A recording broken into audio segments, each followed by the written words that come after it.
Nouvelle arme russe. Il s'agirait d'un navire de surface qui serait sans pilote et qui a été capable de détruire un navire de guerre factice. Voilà ce que dit le ministre de la Défense russe. On voit ces images. Ce serait lui. Vous voyez les petites choses oranges? Eh ben c'est ça. C'est ce drone inconnu qui maintenant est connu et qui ferait beaucoup de mal. Le ministre de la Défense russe dit: les forces de la flotte de la Baltique ont été capables de détruire le navire d'un ennemi fictif grâce à l'utilisation combinée de systèmes maritimes sans pilote. Est-ce que ça veut dire que ça c'est une avancée technologique majeure qui pourrait changer la face d'une guerre, par exemple? Alors, on n'ira pas jusque-là. D'abord, première chose, il faut savoir qui est la cible de ce genre d'engin. C'est pas les Ukrainiens, ils n'ont pas de marine. Donc ça veut dire quel est l'objectif. Donc c'est un message qui est adressé à l'Occident.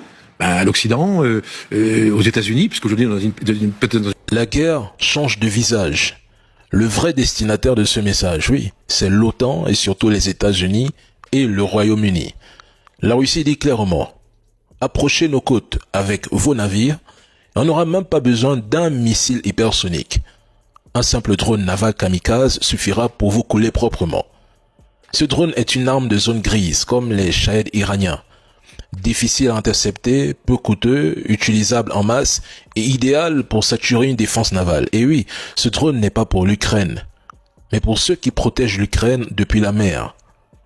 Il disait que la Russie était à bout de souffle, qu'elle manquait de drones, de missiles, de munitions, que son armée était à genoux, que Poutine n'avait même plus de cartes en main.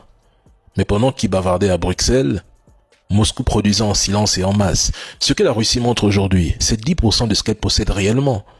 Le reste est classifié ou réservé à une guerre plus large. Et même j'ai fini par comprendre que si la Russie sort une nouvelle arme, ce n'est pas une avancée technologique. Peut-être pour les Européens qui sont largués par la supériorité technologique russe. Mais en réalité, c'est plutôt un avertissement. Et c'est souvent la moins dangereuse du lot que la Russie dévoile. Ceux qui savent écouter ont déjà compris.